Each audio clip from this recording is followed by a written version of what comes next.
The only reason Christianity has become so culturally prominent around the world is that Constantine forced it on people and erased their prior cultures with it.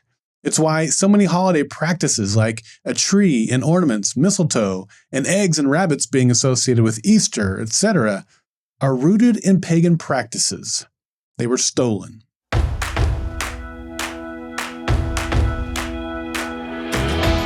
Welcome to Stuff I Learned Yesterday. My name is Daryl Darnell.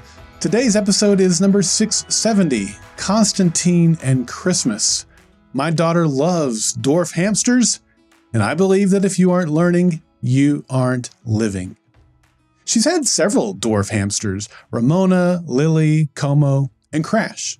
Como was her favorite, but she has loved and taken great care of each of them. She even buys them birthday gifts every year, despite not knowing any of their actual birthdays except for Crash. So how about that teaser today? Well, that is a direct quote from a good friend of mine that he shared with me in June of this year. And it's a great insight, and I love it. I mean, these challenges cause me to dig in and search for truth. Now, I'd already put this topic on my content calendar back in February, and I knew his perspective would make a great inclusion in this episode due to the challenge and skeptical tone it brings. So, was Jesus actually born in December? And if not, why do we celebrate it then and not his actual birthday? Do we even know when his actual birthday is?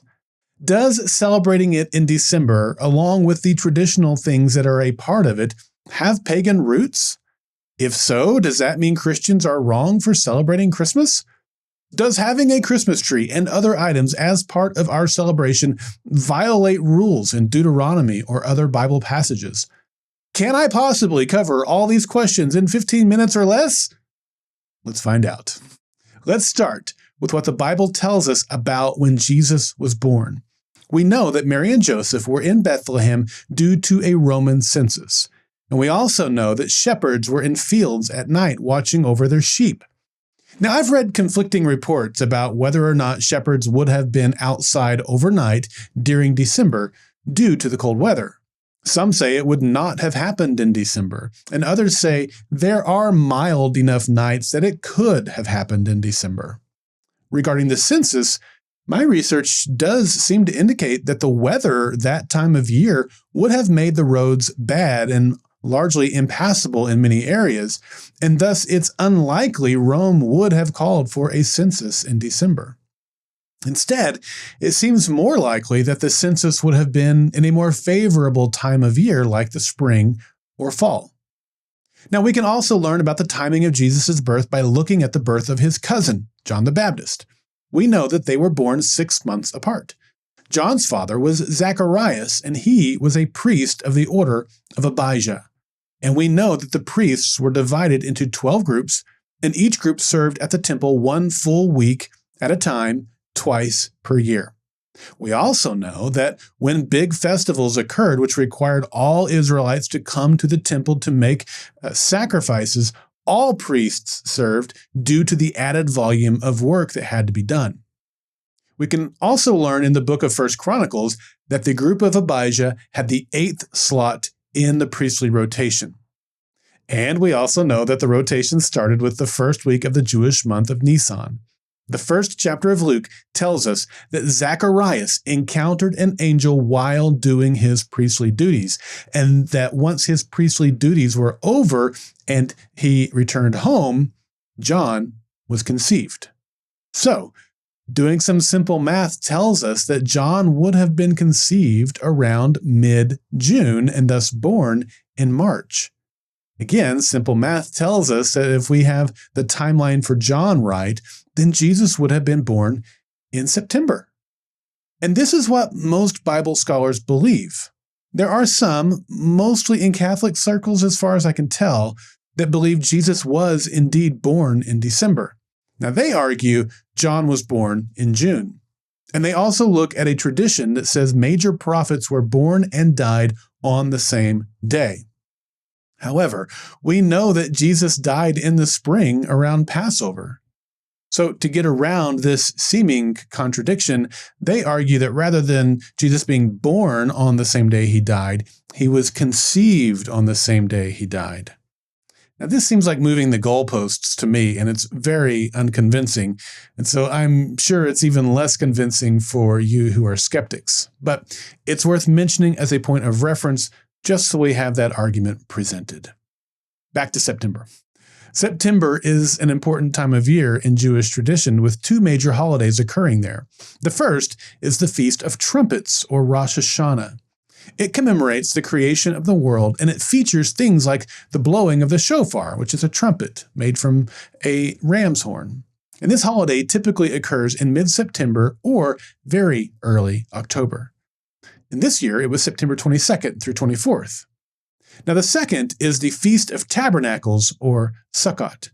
This holiday commemorates the Israelites' 40 years of wandering in the wilderness after escaping Egypt, and it typically occurs in late September or early October.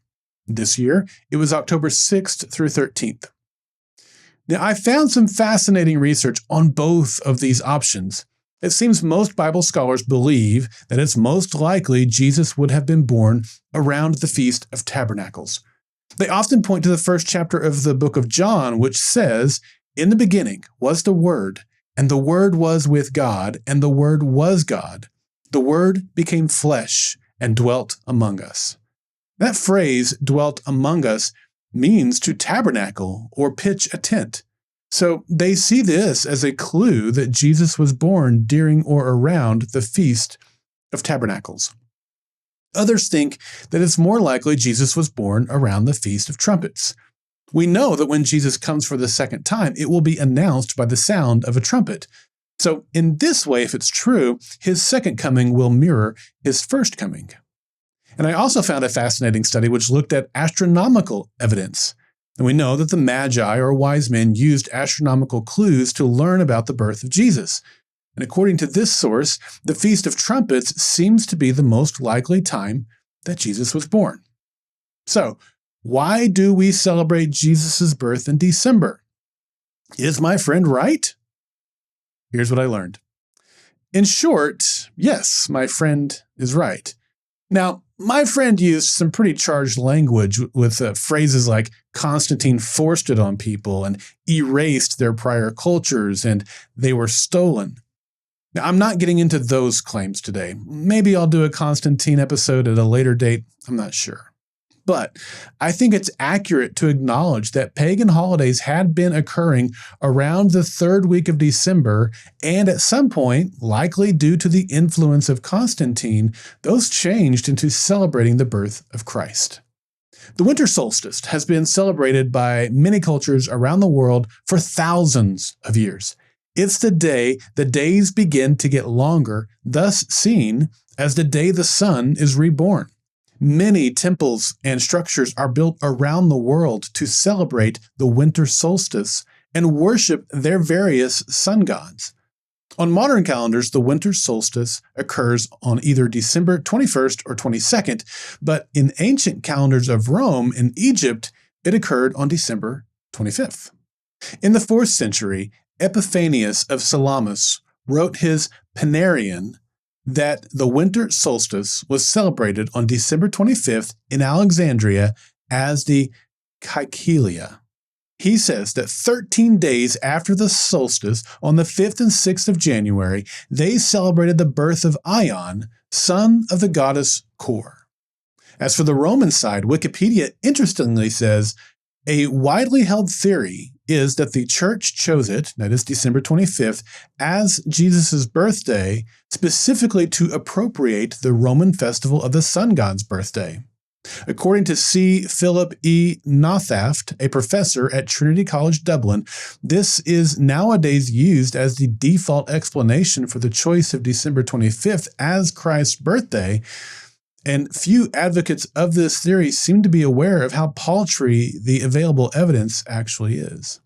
But the fact is, cultures all around the globe, including Greeks, Romans, Egyptians, Aztec, Norse, Japanese, and others, have celebrated the birth of some sort of sun god for at least 5,000 years.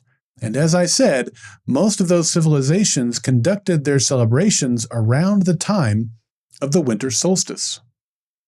So, if Jesus was likely born in September or early October, and we know that cultures around the world had been celebrating their various sun gods in late December for millennia, and that changed to celebrating Jesus due to Constantine, does that invalidate the Christian holiday of Christmas? Does it invalidate the birth of Jesus? Put differently, are Christians wrong for celebrating Jesus' birth on December 25th?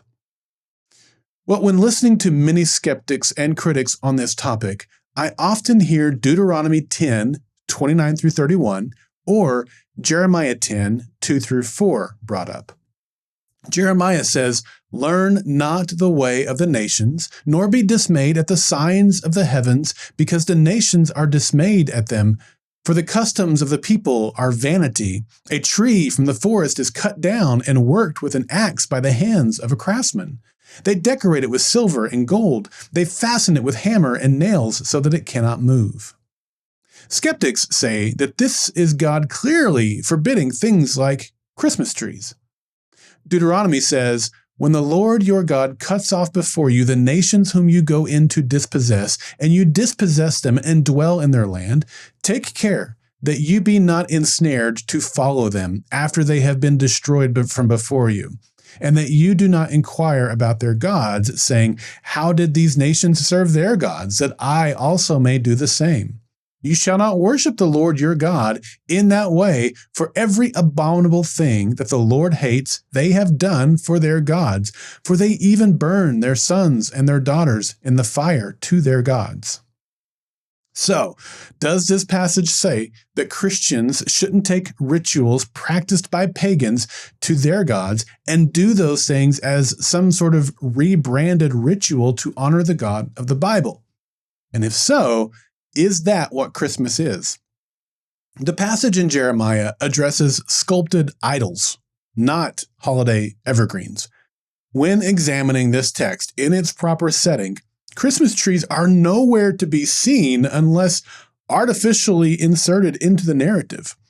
The biblical context clearly describes the practice of cutting down timber, fashioning it into carved images, and adorning these crafted objects as false deities for worship, mirroring the idolatrous practices of neighboring heathen societies. The Deuteronomy reference concerns adopting detestable worship practices directed towards false gods, such as offering children as sacrifices, and redirecting those same immoral rituals toward the one true God.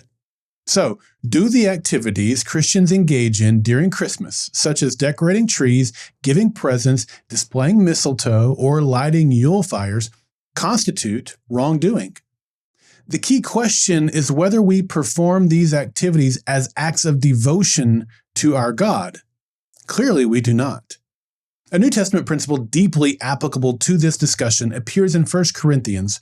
Certain believers expressed concern about consuming food previously offered to pagan deities, fearing that consuming the food would constitute participation in idol worship. However, Paul taught that neither the idol nor the food itself possesses any inherent spiritual power, therefore consuming it doesn't constitute pagan devotion. Similarly, the practice of tree decoration doesn't represent pagan worship either. These represent holiday customs, not sacred rituals. The precise calendar date of Christ's birth is ultimately irrelevant to the profound reality of what occurred. Whether Jesus entered this world on December 25th, in the fall, or during any other season doesn't diminish the significance of the incarnation itself. The Son of God chose to clothe himself in human flesh, to walk among his creation, and to experience every aspect of our human condition, except sin. What matters isn't the day marked on our calendars, but the fact that the eternal Word stepped into time and space. His teachings didn't lose their power. His sacrificial death on the cross doesn't become less meaningful. The tomb remains just as empty, regardless of when we commemorate his arrival. The gift Jesus gave us transcends any earthly present we might exchange during the holidays. He offered himself, his perfect life, as our substitute, his death as payment for our rebellion, his resurrection as proof of victory over sin and death. This gift wasn't wrapped in paper or ribbon. It was wrapped in swaddling clothes and laid in a manger, and then wrapped in burial cloths and placed in a tomb that couldn't contain him.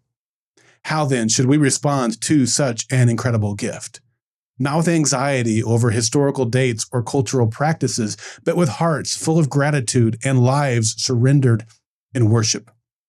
We respond by receiving his forgiveness, following his example, and sharing his love with a world that desperately needs hope. Whether we celebrate in December or July, with trees or without them, the call remains the same: to live as those who have been forever changed by the reality that the Word became flesh and made his dwelling among us. We have seen his glory, the glory of the one and only Son, who came from the Father, full of grace and truth. I'm Daryl Darnell, and this has been Stuff I Learned Yesterday. I want you to be a part of the next Monday Mailbag on December 29th. Monday Mailbag is your opportunity to share what you've learned so that other listeners and I can learn from you. It can be a message as short as 30 seconds or several minutes long. It really doesn't matter, just as long as it's something that will benefit others. You can send in questions or responses to my silly episodes, and I'll respond to them via Monday Mailbags. You can participate in Monday Mailbags by visiting the Golden Spiral Media listener feedback page at goldenspiralmedia.com/feedback or email me at feedback@goldenspiralmedia.com.